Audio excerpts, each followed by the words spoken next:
Now, when it comes to surveillance, folks, there are a lot of things that can make or break your case. There are a lot of skills you need to give you the upper hand. And there are a lot of things that come naturally and don't come so naturally. And that is what we will be going over in detail in this video. Now, don't fear if you don't have all of these natural instincts. Naturally, some come with practice and some come through learning experiences. After all, I think the only truly natural instincts we have from birth are to breathe, eat, cry, and love our mothers. Okay, when it comes to surveillance, there are certainly some skills you must learn, and they must become second nature to you if you are to survive and thrive in this industry. You will undoubtedly make mistakes along the way. You will assuredly get burned from time to time, and you will for sure lose your target on mobile surveillance. If you think as a surveillance investigator none of these things will ever happen to you, well, you're going to be in for some big surprises, to be sure. But if you are prepared and know that they can and probably will happen, you will work on your natural surveillance skills to help ensure that they happen less frequently. Let's just jump in with parking your car. Do you know how to park your surveillance car? I don't mean like parallel parking. I'm talking strategically positioning your surveillance vehicle to give you the best advantage. Now, when we talk about the best advantage, though, there are several things to consider first. This video is sponsored by OREP Insurance and Working PI Magazine. OREP is a leading provider of private investigator liability insurance. Visit orep.org for a quote today. Where are you parking? Like, are you parking to observe the subject residence? Are you parking at a store where the subject went into? Are you parking at a medical facility? All of these can have differing strategies, to be sure, and each of these have caveats to answer the questions. Now, you might be saying, how do your natural instincts come into play when you consider where to park? And that is a great question indeed. You see, the more you do this, the more you're able to quickly ascertain your situation and determine what you need to be looking for, what you need to look out for, and how you should react.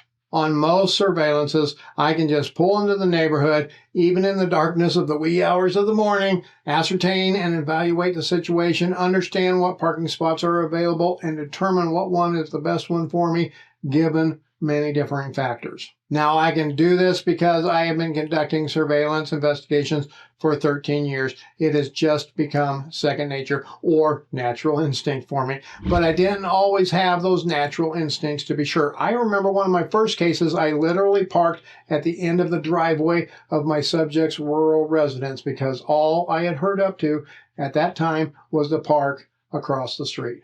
Now today, I know both of those parking places across the street and directly across from a driveway on a rural residence are usually not the best places to be parked, to be sure. Obviously, there are some extreme situations where this may be the best place to be, but for most surveillances, it is considered a no-no unless it is all that is available and you must sit on the house. And even then, I would not recommend to try to do a close follow out of the neighborhood from that position. So let's take a look at where to park at the subject residence. Now, for this video, we will assume our subject owns his residence. We will assume the case is a personal injury case, and we are starting at 6 a.m., which is pretty normal start time for these types of cases. First, get on Google and look at the neighborhood long before you ever go out on surveillance. This practice needs to become habit. It must become a natural instinct for you. You should not be going out on surveillance ever without some intel for the location first, if at all possible. Now get on Google Maps and take a close look at the satellite view of the neighborhood. Zoom back and make note of all the possible ingresses and the egresses of the neighborhood. Make note of what are the most likely routes that he may use to leave the neighborhood. A good thing to do when looking at the map is to search for things like grocery stores, fitness centers, places like that where he may go. Then find them on Google Maps, then click on directions and put in his address. This will give you all the possible ways for him to get there. Many times the most popular route Google shows is not always the most popular route everyone in the neighborhood takes. So another thing I try to always do is to go to the neighborhood prior to conducting my surveillance. My preference is a day or two prior, or at the very least, if I'm going to start at 6 a.m., I will try to be there at 5:30. But I don't set up surveillance on the residence. I set up an observation point where I can watch and I can see how other neighbors come and go. Now, when I am ready to set up my stationary position, I have a clue as to what direction my subject may leave. So when I do my initial drive-through of the neighborhood, I am looking for a spot where I can observe the subject residence, observe the vehicles at the residence, both in the driveway and on the street, and in a direction that my subject will most likely not drive towards me, so the opposite direction from where he will most likely go. My preference is to never have my subject drive past me, if at all possible. Now, if you're going to have to watch a mostly blocked view in the mirror and flip a U-turn on a street filled with cars to do the follow, you may need a different strategy. Perhaps you do park where he passes by, but you don't have to flip a U-turn. Then I also look for parking spaces that are on property lines too. If I can straddle two houses' property lines, then no one really knows who the car belongs to, and it may not be as suspicious to neighbors or the subject. And I am looking for lights on in houses. Who is up already? Who is getting ready for work? Who is getting the kids ready for school? This is vital information to know for sure. I don't want to park in front of a house where I see kids' toys, a family SUV, and lights on, meaning mom is getting the kids ready to take to school. This is a surefire way to get the cops called on you every time, even if you have already called yourself into dispatch. Nothing will get the neighborhood buzzing more than a freaked out mother wondering who is sitting outside of her house. Now, to top it all off, I will try to do this in one fatal swoop. I have done my intel work. I know what direction he may leave. I identified some possible places on Google Maps to park, so I will come in the opposite direction from where I think he will go, and I will try to quickly find that spot, pull over and get blacked out, hunkered down, and get ready to go.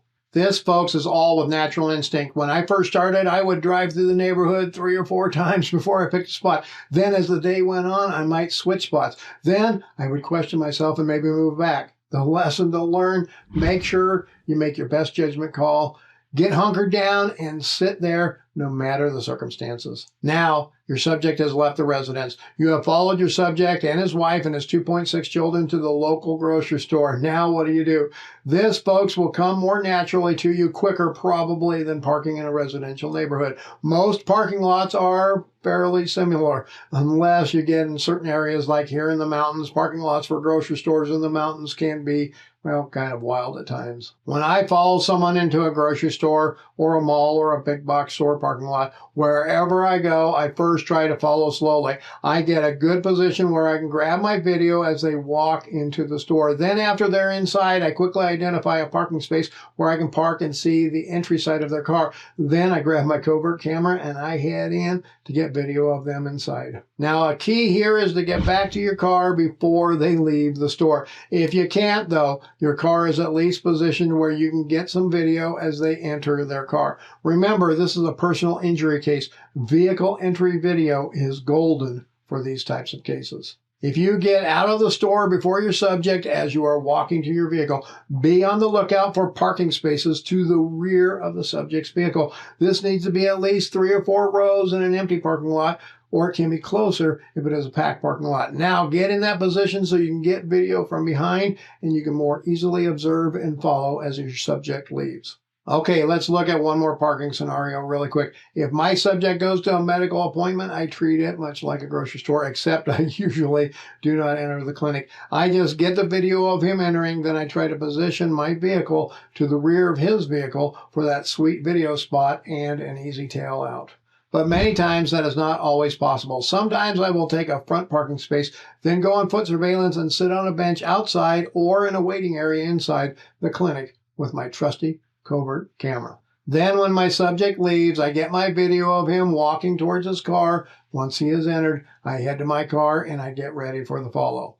This last tactic that I mentioned can be used in many types of scenarios, folks. If you follow them to a pharmacy or a smaller store or even a mall, if you've lost them on foot surveillance, just don't do it more than once per subject unless you have some really good disguises. Okay, now we covered parking your car, and with some practice, those techniques should become natural for you every time. But what about following someone out of the neighborhood? There is some serious considerations for this that are just as vital as knowing where to park. Assuming the same case scenario and assuming you have a tail position to observe the residents, meaning when your subject leaves, you can just pull in behind him and follow. Here are some key things to practice, practice, and practice. First, when the subject gets in his car, do not start your car. If you do that, your lights come on, and believe it or not, your engine makes this noise when you start it. When your subject gets in his car, do not pull down your blackouts either right away. Now, what I use for blackouts are black foam core cutouts for each of my windows, along with some black cloth that hangs over a car clothing rod in the back seat and a windshield sunscreen. This puts me literally inside a black box that nobody can see inside. I have little cutouts in the corners for each of my windows so I can see out and I can shoot some video out. Now, you don't want to remove these immediately when your subject gets in his car, as you do not want to draw unnecessary attention to yourself. And if your subject just grabs something from the car and goes back inside, there you sit, fully exposed. The initial follow out of the subject neighborhood, folks, is half science, half art, and a tad bit of luck goes a long way too. The half science is intel work that you did, making sure that you have a good observation and follow position. The art is when you initiate the process to get going, and the luck, well, that has a lot to do with your natural instincts. Now back to my blackouts, folks. Like I said, I make these out of black foam core I get from the craft store. I cut them out to be roughly the same shape as my windows. Then I can just pop them into place, and it literally just looks like I have very tinted windows from the outside. Now, I also have a piece of heavy black cloth that I Gorilla Glue on the inside towards the top of the blackout. So when my subject leaves, I wait until he is fully backed out of the driveway and heading away from me. Then I can grab these pieces of black cloth and I can pull them. I call these my rip cords. I can pull the front blackouts out and I just let them fall on the seat. Then I grab my windshield cover and I start my car and I get going. I then grab the rip cords from the back windows and I pull those blackouts out. And then when it's safe to do so, I pull down the black curtain behind me. Now there is a lot going on, folks, and your adrenaline is pumping and your heart is racing all of the time too. If you're going to do this, do a lot of practicing and make sure you know what you're doing. It is not safe, practical, or legal probably to be driving with obstructions in your windows. Knowing when to go and when to wait is one of those crucial natural instinct moments for a surveillance investigator. After you have done surveillance for a while, it will just come naturally. And when you have made a misstep, well, you will naturally know that too. When to go on foot surveillance is one of those easier natural instincts to learn, I think. I will let you in on some secrets here. The bigger the place they go into, the more likely foot surveillance will be successful. The smaller the place they go into, the less likely it will be successful. When I started doing surveillance, I would follow my subjects into everything. Convenience stores, medical appointments, schools, you name it, and I always had my camera with me. Now, back then I had no covert camera. There was nothing affordable in the covert camera realm, and the best cell phones that there were, the best flip phones, they didn't do video. I was a bit aggressive to say the least, but I learned a lot during those early years too. After getting burned a few times because I followed my subject into a convenience store to try to get video, I stopped doing that. I had a little fanny pack that I put my camera into, then I hit record. The fanny pack had a little hole in the end so I could shoot video. Now, no one ever saw the camera, but I did have my subject approach me a time or two after I left the store right behind them and never bought anything. Now that I think about it, I wasn't all that smart back then. But when it worked out well, and my client was very impressed. One thing that goes a long way with natural instincts when determining if you should go on foot surveillance or not is common sense, folks. If it doesn't make sense, if it sounds dangerous, then maybe you just shouldn't do it. And if you're going on foot surveillance, make sure you have the right equipment to get the job done correctly. No fanny packs, please.